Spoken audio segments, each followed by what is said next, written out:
Let me ask you something. Have you ever watched a dream rise from total disaster to global domination? Today, we're tracing the unbelievable rise of the world's most iconic music festival. A place where music, art, celebrity, and fashion collide into one massive cultural earthquake. But here's the raw truth. This empire wasn't built overnight. It didn't start with glitz or guaranteed success. In fact, it began with a humiliating failure. A festival that lost so much money it vanished completely. So how did something that died in the desert come back to life and take over the planet? Chapter 1. Birth and Failure. Rewind to the late 1990s. A concert promotion company named Golden Voice was stuck in the middle of the pack. They had done small shows, punk venues, standard concerts. But their founder, Paul Tollett, wanted to break the mold completely.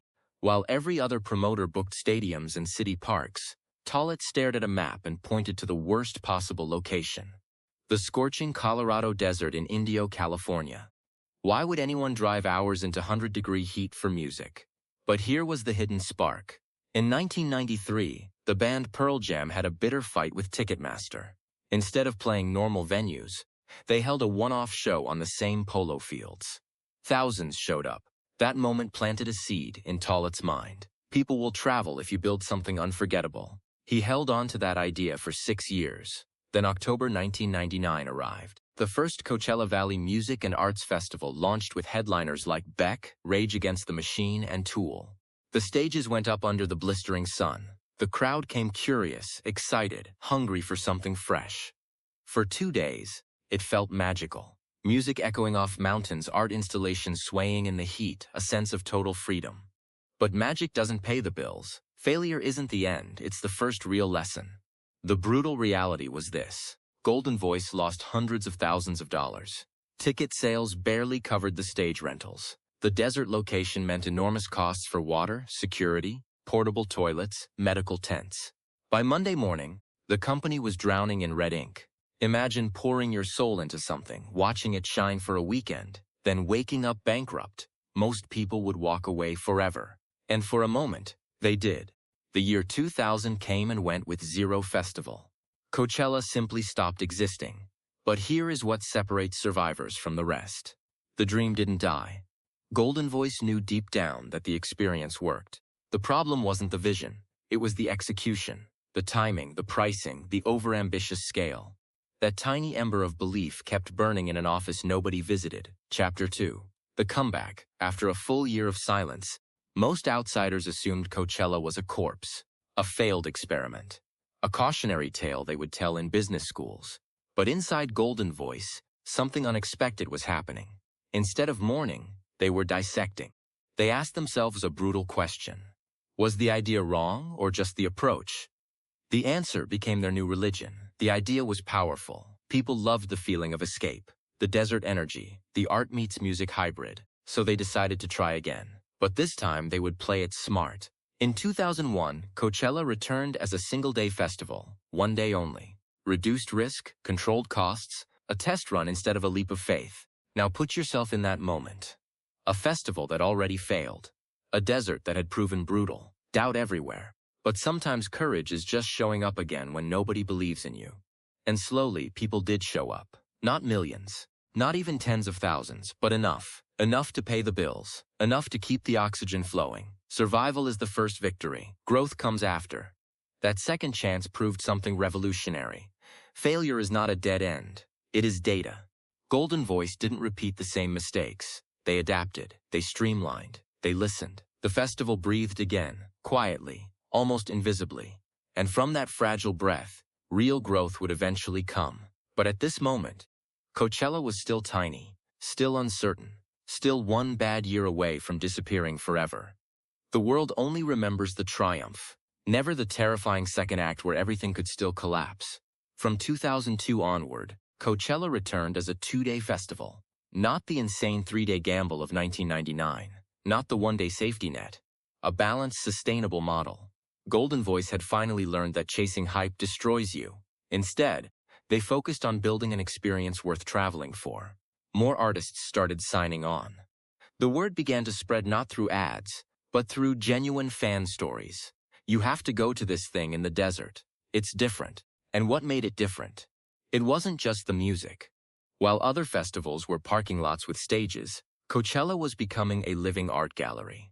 Massive installations turned the polo fields into a surreal dreamscape.